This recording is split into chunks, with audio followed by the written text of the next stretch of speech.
तो जैसे मैंने बताया कि यहाँ पर बादल दो चीजों का प्रतीक है, एक तो कवि का और एक तरफ वो किसका प्रतीक है, जो बादल है उसी का ही, जो तपती धरती को शांत करता है। ठीक है, अब हम क्या करेंगे, इसके भावार्थ की तरफ चलते हैं। देखिए जो मैंने बताया था उसी संदर्भ में देखिए इस चीज को कि हे बादल गरजो, कि हे कवियों क्या करो, गरजो। देखिए गरजने से क्या होता है, ध्यान दे बात को। गरजने से लोगों के मन के अंदर की भावनाएं जागृत होती है। आपने देखा हो जब बादल गरजता तो क्या होता है, बहुत गिड़गिड़ाहट के साथ आवाज होती है, हर एक मन हिल उठता है। तो इसी कारण जो उसको चाहिए वो गरजने से होगा, बरसने से नहीं होगा। क्योंकि बरसना किसका प्रतीक होता है, बरसना प्रतीक होता है प्रेम का, स्नेह का।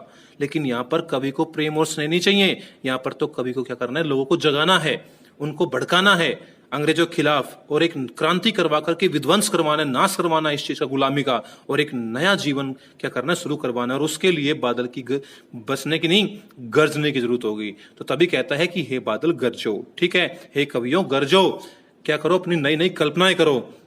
घेर घेर घोर गगन धारा धरो, कि वो धारा धर, कि जैसे बादल धारा को धारण करता है ऐसे तुम भी क्या करते हो, अनंत विचार अपने पास रखते हो। मतलब ऐसे विचार जो प्रवाहमान होते हैं, जो धारा के समान बहते रहते हैं समाज के अंदर, ऐसे विचार तुम्हारे पास हैं। तुम भी क्या करो, इस पूरे आसमान को घेर लो। बच्चों, जो क्रांति से भरे हुए जो विचार होते हैं वो किसी एक जगह पर इफेक्ट नहीं डालते, एक आदमी पर इफेक्ट नहीं डालते, वो क्या करते हैं, पूरे समाज के ऊपर इफेक्ट डालते हैं, पूरे गगन में छा जाते हैं। देखिए वो पुरानी चीजें याद कीजिए, हमारी आजादी के टाइम के नारे, हमारा राष्ट्रगीत, हमारा राष्ट्रीय गान कब से है।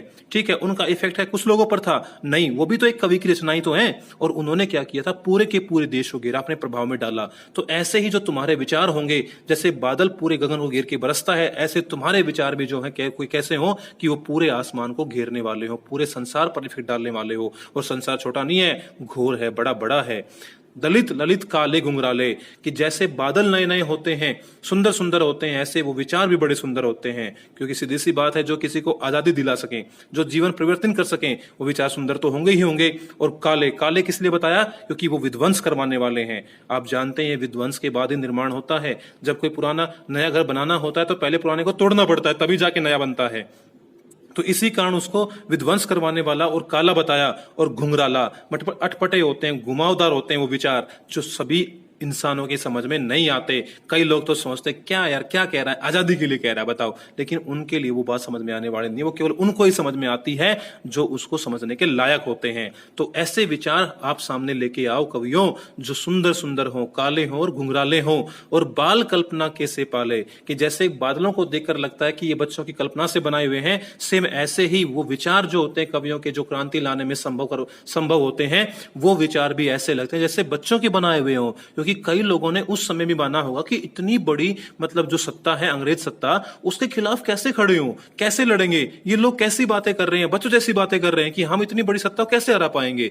लेकिन वही बात है कि वो लगते बच्चों जैसे जरूर हैं, लेकिन उनका प्रभाव बहुत बड़ा होता है। तो ऐसे ही ये विचार जो होते हैं किसके, कवियों के, वो भी अपने आप में बच्चों की कल्पना के जैसे लगते हैं, मतलब बच्चों जैसे लगता है, बचपना लगता है उनके विचारों को सुन करके। लेकिन विद्युत छवि उर में, कि उनके हृदय में भी क्या छुपी होती है, उन कवियों के हृदय में भी विद्युत की चमक छुपी होती है। क्योंकि जब तक उनके अंदर खुद अंदर उत्साह नहीं होगा, जोश नहीं होगा, तब तक वो समाज के अंदर क्या जोश डालेंगे। समझ में आई बात। तो उनके मन में पूरा मतलब जोश भरा होता है, विद्युत के समान चमक भरी होती है, जिसको वो अपनी कविताओं के माध्यम से, अपनी रचनाओं के माध्यम से बाहर निकालते हैं। कवि तो है ही नवजीवन वाले। तो जैसे बादल क्या करता है, नवजीवन डालता है समाज के अंदर बरस करके, ऐसे ही कवि भी क्या करता है, सुप्त लोगों को, सोए हुए लोगों को, अत्याचार जो सहन कर रहे हैं उन लोगों को, पीड़ित लोगों को, शोषित लोगों को खड़ा करता है, और उनके अंदर एक नई भावना डालते हैं ताकि वो खड़े हों और सबके मतलब जो अत्याचार है उनके खिलाफ अपनी आवाज उठाएं। तो उसने भी क्या किया, उसने भी एक नया जीवन डाल दिया समाज के अंदर। ठीक है, तो कवि बादल भी बताया गया, और कवि भी है यहाँ पर स्वयं, कि जो नवजीवन डालता है समाज के अंदर, सोए हुए के अंदर। वज्र छिपा, क्या छिपा तेरे अंदर, वज्र, मतलब वो चोट करने वाला प्रभाव। जैसे बताया था मैंने, गिड़गिड़ाहट होती है तो वो वज्र कहलाती है। ऐसे ही कवि जो होता है वो भी अपनी कविता को जब लिखता है, और वहां पर जब अपनी किसी कविता को किसी मंच पर सुनाता है, तो देखना उसकी गरज एक अलग ही होती है। जब वो लोगों को संबोधित कर रहा होता है, वो गरज तब निकल के सामने भी आती है उसके हृदय की। तो वज्र भी छिपा उसके अंदर, नूतन कविता फिर भर दो, एक नई कविता की रचना फिर से कर दो। और वो कविता कैसी हो, वो कविता समाज में परिवर्तन लाने वाली हो, वो सब लोगों को खड़ा कर दे, उस क्रांति के लिए लिए, उस चेतना के लिए, क्योंकि इसकी आज बहुत ज्यादा आवश्यकता है। तो हे बादल गरजो, हे बादल क्या करो, गरजो। ठीक है। तो बच्चों अब आप एक बात सोच रहे होंगे कि अगर ये आजादी की टाइम की कविता, तो आजादी हमें मिल गई, अब इस कविता की आवश्यकता क्यों है? तो बेटा ध्यान दो कि कविताएं कभी पुरानी नहीं होती हैं, साहित्य कभी पुराना नहीं होता, उसका हर समय उसकी उपयोगिता बनी रहती है, और आज के समय में भी इसकी उपयोगिता है। भला कैसे? तो वो चीज हम जानेंगे इस पैरे के अंदर। यहां पर आज के समय की भी और पिछले जब आजादी का टाइम था उस समय की भी इस मतलब चीज की डिमांड थी कि उस उत्साह की जरूरत थी। क्या आज आदमी निरुत्साहित नहीं है? क्या आज वो हारा नहीं बैठा है? क्या आज उनकी आकांक्षाएं नहीं मरी पड़ी हैं? क्या आज शोषित नहीं है? क्या आज लोग पीड़ित नहीं होते हैं? सब कुछ है। तो आज भी उनके लिए, उन सब लोगों को अपने हक के लिए खड़ा करना पड़ेगा, क्योंकि वही बात है, अत्याचार करने से ज्यादा दोषी वो होता है जो अत्याचार को सहन करता है, और बहुत से लोग आज भी ऐसे हैं जो अत्याचारों को सहन कर रहे हैं। उन सभी के लिए आज के संदर्भ में ये कविता बड़ी महत्वपूर्ण है। तो देखिए आज के संदर्भ में थोड़ा जानते हैं इसको, कि विकल विकल उन्मन थे उन्मन विश्व के निदाग के सकल जन। मैंने इसका बताया था कि विश्व के संसार के सारे आदमी गर्मी के कारण बेचैन और अनमने थे। ठीक है। आज भी गर्मी है। गर्मी कौन सी है? वही गर्मी जो हमें झुलसा डालती है। देखिए अखबारों को देखिए, न्यूज सुनिए, आप समाचार सुनते होंगे, उनमें क्या आता है? हत्या, लूट, डकैती, चोरी, मारपीट, झगड़ा, खून, मतलब जो अब दुर्घटनाएं घटती हैं रोड के ऊपर, आपने देखी होंगी, वो कितनी भयंकर गर्मी है। लोगों में कितनी ईर्ष्या है, छोटी सी बात के ऊपर अपने आप को मार देते हैं। और गर्म होना, आपने पता होगा, गर्म होना गुस्से का प्रतीक होता है। तो इस गुस्से को दर्शाया यहां पर कवि ने कि ये लोगों में बहुत भरा हुआ है, और इसी कारण आज सारी धरती क्या है? परेशान है।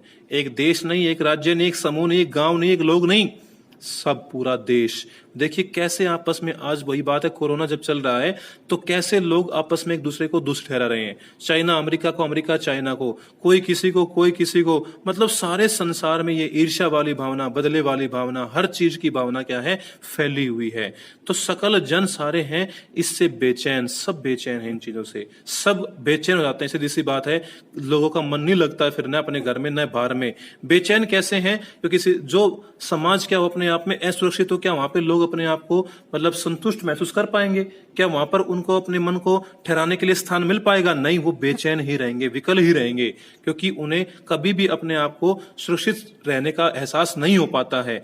ऐसे ही अनमने अनमने, ना तो उनका घर बार मन लगता है, नहीं बाहर, क्योंकि आजकल तो घर में ही शोषण होते हैं बहुत से प्रकार के, घर में भी हम अत्याचारों से बचे हुए नहीं हैं। तो आपने देखा वो घर के अंदर आकर के आजकल लुटेरे लूटते हैं। तो वो चीज क्या है, ना तो घर में हम सेफ, ना बाहर जाते हैं तो सोचते हैं, क्योंकि आजकल इतनी दुर्घटनाएं बढ़ गई कि पता नहीं बाहर निकलने से पहले ये सोचते हैं कि बंदा वापस आ भी पाएगा, नहीं आ पाएगा। तो ये जो गर्मी है, ये जो परेशानियां हैं, इन सभी के कारण केवल एक आदमी नहीं, हम लोग ही नहीं, विश्व के सारे आदमी क्या है? अनमने और बेचैन हैं। उनका मन नहीं लगता कहीं पर भी, और सब अपने आप में बेचैन रहते हैं, असंतुष्ट रहते हैं। और फिर वही बात, अगर इन सब चीजों को कोई शांत कर सकता है तो वो वही है, कौन? कवि। वो रचना करता है, वो साहित्यकार है, वो लोगों को दिलासा देता है, वही समाज में परिवर्तन लेके आता है। क्यों? क्योंकि देखिए आगे, आए अज्ञात दिशा से अनंत के घन। तो अभी तो हमने बताया आज के उसमें, और उस समय भी ऐसा ही था कि उस समय भी सभी लोग क्या थे? अंग्रेजों के अत्याचार को, पीड़ा को चुपचाप सहन कर रहे थे। ठीक है। और उनकी पीड़ाओं से, उनके अत्याचारों से पूरा संसार तप्त था। तो इस कारण सब लोग क्या थे? अनमने थे और बेचैन थे। ठीक है, गुलामी के अंदर। लेकिन जो विचार आए थे आजाद करवाने वाले, और आज भी लोगों को जगाने वाले विचार आएंगे, तो वो कैसे आएंगे? अनंत के। वो कभी खत्म नहीं होते हैं, बादल के समान, क्योंकि बादल कवि है। वही बात कि जो बारिश करेगा वो उसके विचार हैं, तो अनंत होते हैं वो विचार। देखिए कब गाया गया था? क्या? जन गण मन। कब गाया गया था हमारा क्या? इंकलाब जिंदाबाद। कब कहा गया था तुम मुझे खून दो मैं तुम्हें आजादी दूंगा? ये सब चीजें देखिए कब हुई थी? क्या वो आज समाप्त हो गई? जब तक भारत रहेगा तब तक ये चीज समाप्त होने वाली नहीं है। तो ये अनंत हैं, मतलब ये चीजें, ये विचार जो लोगों को जागृत करते हैं, ये अनंत होते हैं, और इनके भी आने की कोई दिशा निश्चित नहीं होती, जैसे बादलों की आने की कोई दिशा निश्चित नहीं होती। आप जानते हैं कि भारत की आजादी के अंदर देश के किसी प्रॉपर राज्य के केवल लोगों ने भाग नहीं लिया, पूरे देश ने मिलकर भाग लिया होगा। आपने सेकंड पार्ट पढ़ा होगा जॉर्ज पंचम की नाक, जब मूर्तिकार निकला था खोजने के लिए किसकी, स्वतंत्रता सेनानियों की नाक, तो भारत के हर दौरे पर गया था। कहीं पंजाब गया तो लाला लाजपत राय भगत सिंह मिले, तो कहीं वो गया कहां पर, गुजरात गया तो सरदार वल्लभ भाई पटेल से सामना हुआ था। मतलब हर स्थान से आए थे। तो ये जो विचार आते हैं, जो परिवर्तन आते हैं, ये सब कहां से आते हैं, ये इनकी कोई दिशा निश्चित नहीं होती। ये किसी भी राज्य से कहीं से भी आ सकते हैं और वो पूरा का पूरा बदलाव लेके आते हैं समाज के अंदर उन लोगों को शांत करने के लिए। तो ये धरती क्या है, जल रही है। किससे? शोषणों से, अत्याचार से, पीड़ा से। तो ये धरती जल रही है तो क्या करो, जल से फिर शीतल कर दो कि हे कवि लोगों, अपनी रचनाओं से इस गर्मी को, इन लोगों की दुर्भावना को, इन ईर्ष्याओं को सब क्या कर दो, दूर कर दो। हे बादल गरजो, हे कवियों अपनी नव नव रचना करो, हे इतिहासकारों नई नई चीजें लोगों को दो, ताकि जैसा बदलाव उस समय आया था वैसा ही बदलाव आज भी आ सके।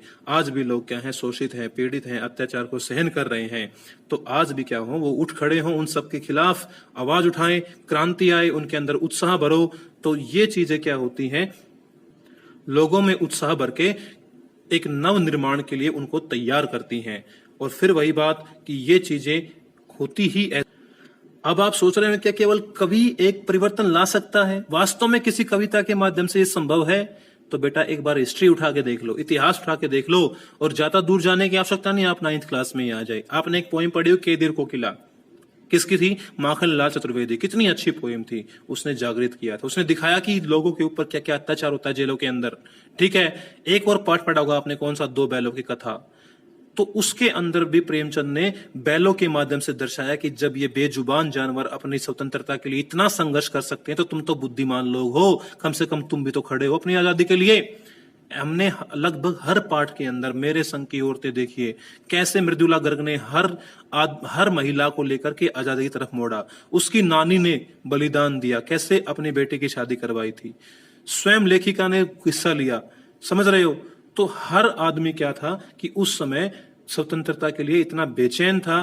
तो ये सब भावनाएं किसने डाली? उन कवियों ने डाली, उन रचनाकारों ने डाली। क्योंकि वो मृदुला गर्ग, वो प्रेमचंद, वो माखनलाल चतुर्वेदी, ये भी तो अपने आप में रचनाकार थे, वो भी तो कवि थे, वो भी लेखक थे, साहित्यकार थे। इन सब लोगों ने बादल, ये सब क्या किया, बादल के समान गरजे थे। और निराला के इस आह्वान को सुनकर के उन्होंने उस गर्मी को शांत किया, जिस शांति को आज हम महसूस करते हैं कि आज हम गुलाम देश में नहीं, हम एक आजाद देश में रहते हैं। ये सब उन्हीं की देन है। तो बच्चों, कवियों से बहुत बड़ा परिवर्तन आता है। और कहते हैं कि तलवार की धार में भी वो बात नहीं होती जो कलम की धार में होती है, कि कलम जो कर देती है वो तो तलवार भी नहीं कर सकती है। तो बच्चों, इसी कारण क्या होता है, कवि, उसका साहित्य, उसकी रचनाएं समाज में वास्तव में परिवर्तन लाने में सफल होती हैं। तो मैं आशा करता हूं आपको ये पोएम समझ में आई होगी। ना आई हो तो फिर सुन लीजिए, फिर समझ लीजिए, इसके भावार्थ को एक बार फिर से देख लीजिए। फिर भी ना आए तो आप मेरे पास क्या करें, उसको व्हाट्सएप लेके भेज दें, या प्रॉपर कॉल कर, आप मेरे पास पर्सनली कॉल कर लें, तो मैं आपको तब भी इसके बारे में बता सकता हूं। खुश रहें, स्वस्थ रहें, अपनी पढ़ाई जारी रखें।